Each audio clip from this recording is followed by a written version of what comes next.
Hello friends, this video on Laws of Motion Part 18 is brought to you by examfear.com.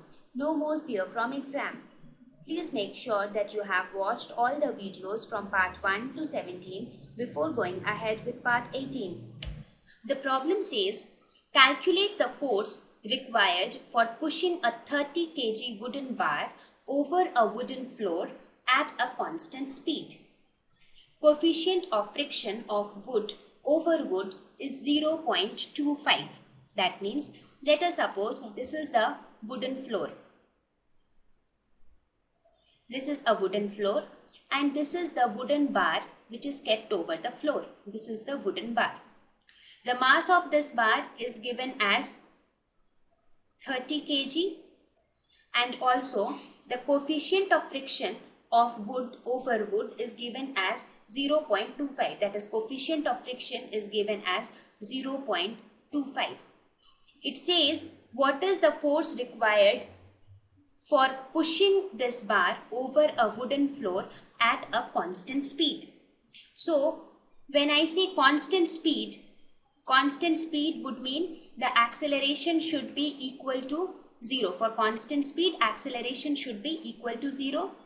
Now, when will the body move at a constant speed? Just let us have a look. Let us say this is the normal reaction. This is mg, which is acting downwards. Now, let us suppose we apply a force F. A. This Fa is the value which we are supposed to find out.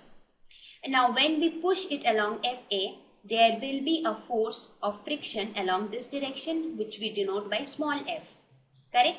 Now, when we say that the body should move with constant speed, that means acceleration should be equal to 0.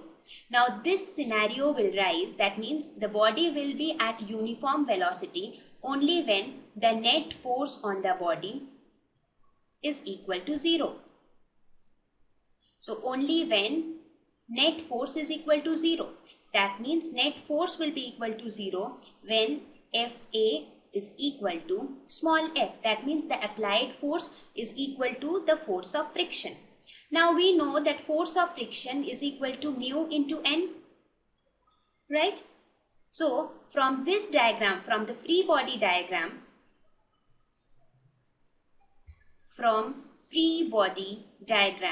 we can write that n is equal to mg. Now we can put this value of n in this equation. So we get F applied is equal to mu into m into g. Now we will put the values. Mu is equal to 0.25, m is equal to 30 and g is equal to 9.8. So this value comes out to be 73.5 newtons. So this is the amount of force which is required to push this body with uniform velocity. Now, can you just guess which kind of frictional force is this? Yes, this is nothing but the kinetic friction, that is Fk. Why so? Because we are talking of moving the body at constant speed.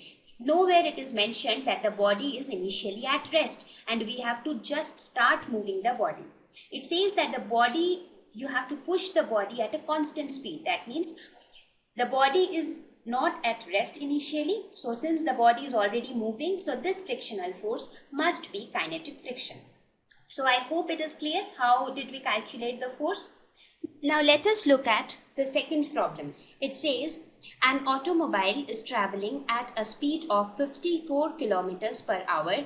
If the coefficient of static friction between the tires and the road is 0.60, calculate the minimum distance in which the vehicle would be stopped. So, what are the values which is given here? Before that, let us draw the free body diagram. Let us suppose this is the vehicle, that is, this is the car. Now, this is the road on which the car is moving. Let us suppose it is moving with a speed of 54 kilometers per hour. Now, even in this case, there will be a weight acting downwards, which is mg. There would be a normal reaction force, which would be acting upwards. The coefficient of static friction, that means static friction will be acting in this direction. and the force which we will apply will act along this direction. So we have made the free body diagram. Now let us look what are the values which is given here.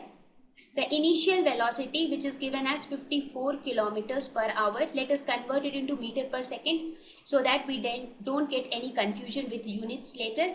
So it would be 54 into 1000 divided by 60 into 60. So this will come out to be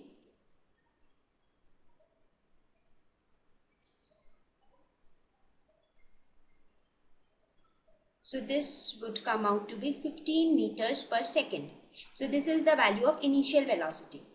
It says that after how much distance the vehicle would be stopped. That means the final velocity of the vehicle would be 0.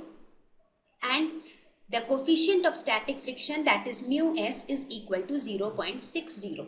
We have to calculate s. That is the distance which it will travel before it comes to rest. So we have to calculate s. Now, in order to find this, first of all, let us try to find what is the applied force in this case. So, if from this free body diagram, if we write the equation of motion, we can see that the applied force Fa should be equal to Fs, so that the body starts moving, because the body will move only when Fa is at least equal to or greater than Fs. So when body will move when Fa is at least equal to Fs.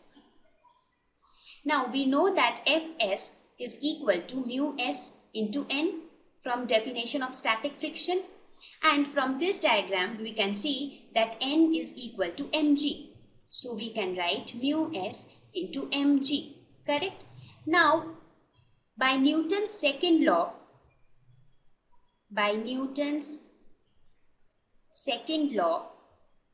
we know that when any force Fa is applied on a body, that Fa produces an acceleration A such that Fa is equal to mass into acceleration. So we will put this value of Fa in this equation. So we get, let us suppose the previous equation was Fa is equal to mu s into mg. Therefore, from this we get m into A is equal to mu s into mg. So m gets cancelled. Therefore, we get the value of acceleration as mu s into g. So this is the value of acceleration. Now we got the value of acceleration because we already know mu s, we know the value of g. So we found the acceleration with which this body is moving. Now it is very easy to calculate the displacement or the distance travelled. Which equation will we use? Yes, we will use the kinematic third equation. The kinematic third equation goes like this: v square is equal to u square plus 2as. Now we know that v is equal to 0, u is equal to 15 and a is equal to mu s into g and s. So from this we find s is equal to minus of 15 square divided by 2 into mu s into g. Now we put all the values, that is 225 divided by 2 into 0.60 into g. Putting the values, we find that s is equal to 19.13 meters. So this is the distance the car or the automobile will travel before coming to rest. So if you observe carefully, the solving the numericals involves nothing but using the correct equations in correct situations. In this case, we were given that a body is moving with initial velocity this much, final velocity is 0. So you had to calculate the distance traveled. Now we know that we get all these quantities in kinematic equations, but we can get the value of s only if we know acceleration. Now to find acceleration, what did we do?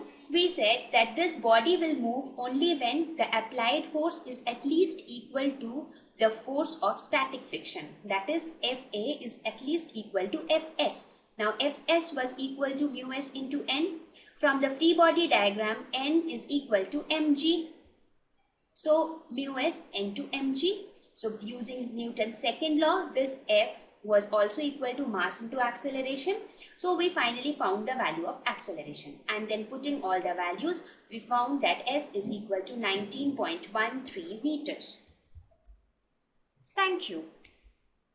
Visit examfear.com to watch free educational videos, try free online tests, get the best quality study materials, study from the best tutors and mentors, and much more.